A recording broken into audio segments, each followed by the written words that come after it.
old school paper notes. There we go. Well, good afternoon, Manchester, and good morning, good afternoon, good evening, wherever you're watching online.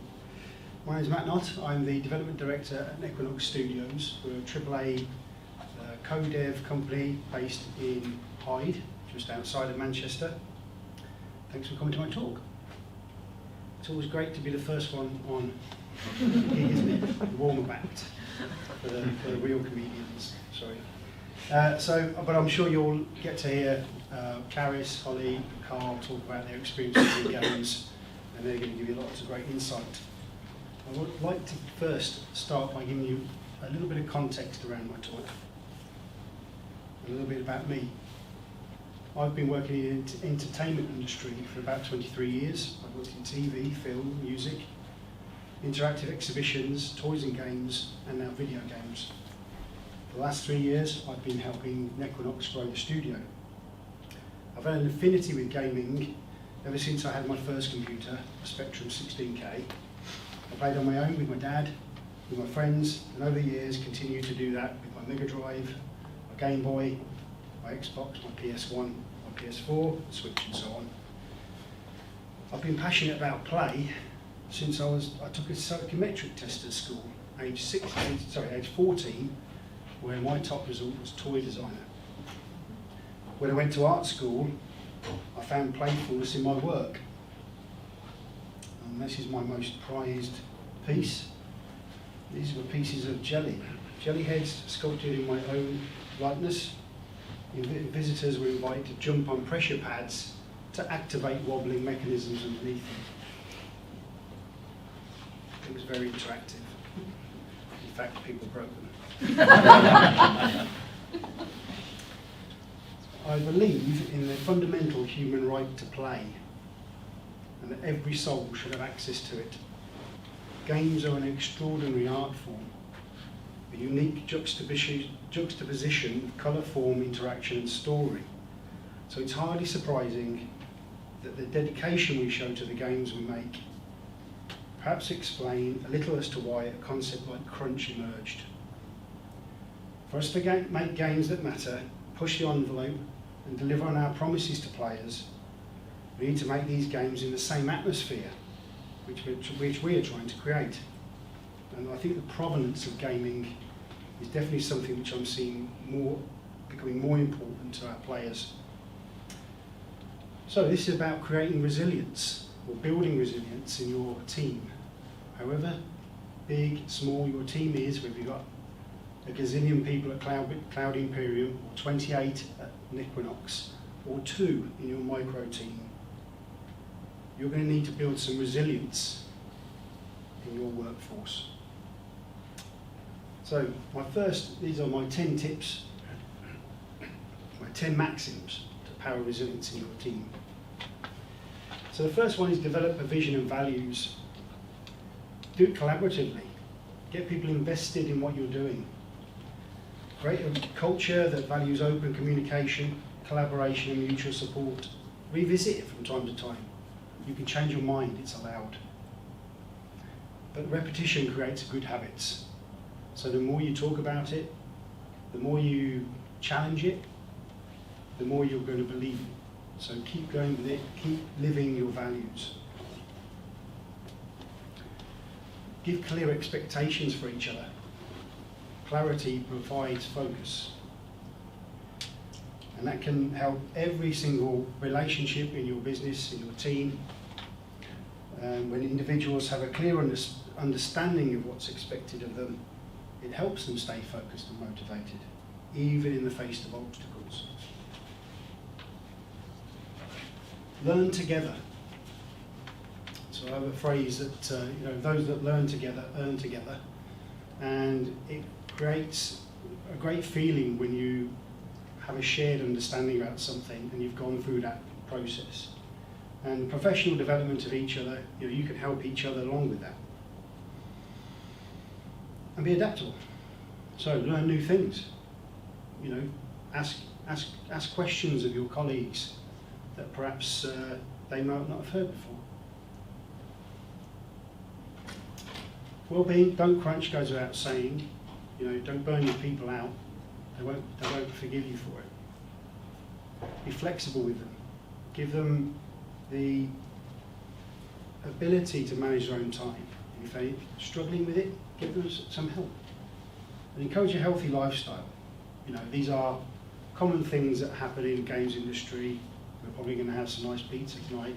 Yeah, that's okay, but you know, keep it to a minimum. Make sure you drink lots of water. Like, it's really, really simple stuff, but these things people forget. The next one is recognition, a really important one for me. This is one of my top go-to values.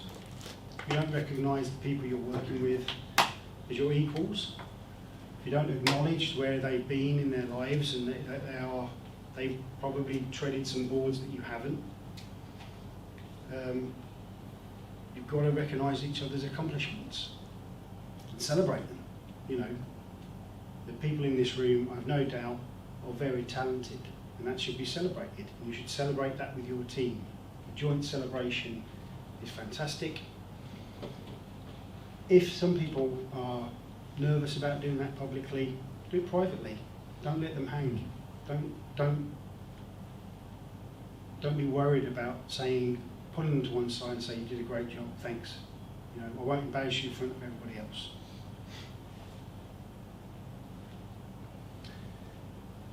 Be great problem solvers together. There's a fantastic system called 6 Thinking Hats by Edward de Bono, who's an architect.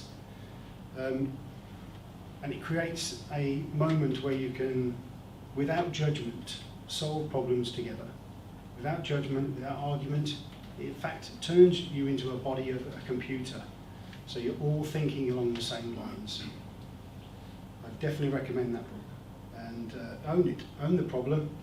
Think creatively. Don't punish people for being wrong. Right? If they're wrong or if they're speculating, it's okay. But that's part of the problem-solving process. Communication, again, kind of goes without saying. Share the changes, share challenges, share successes. But this sharing is going to become the sort of tenuous bonds that bring your people and relationships together. And support. Internal support, external support, so bring people in when you need them. Introduce them to people that you think that can help them. If there are people in your team who are struggling with a particular thing, get somebody in talking about it. You know, I'm sure you guys know a lot of people in a lot of different industries that can provide really sage advice to some of the challenges that people are going through. And having an EAP is a really important thing too. Employee assistance program. It's worth its weight in gold. Lead by example. If you're a leader in the business, absolutely should be leading by example. But if you're not a leader in the business, you're not management. It doesn't matter what level you're at, you can still lead. It's still absolutely open to you. It's not reserved for management. You can still lead on subjects. Be empathetic with each other.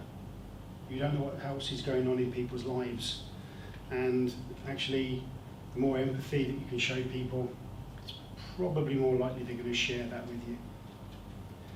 And by doing that, you are going to inspire and motivate others. Creating a culture which is empathetic, which has time for each other, is going to inspire better work. And practice it. Practice what you preach. Keep repeating the same good things that you're doing. If you do fall off the wagon, if you have, you know, a period of intensity which has caused something, then acknowledge it, recognise it, and change things for the better. Adapt. And have policies which promote your values. Don't just have simple policies that you can pull off the internet. Write them, own them. And I suppose give yourself time to do it. It's hard building culture. It's hard being in a room with 50 new people. But actually, by the end of the evening, we'll probably know a few more faces. And it's no different at work, no different in your team. And finally, just to finish on this point about resilience. So that's what this is about.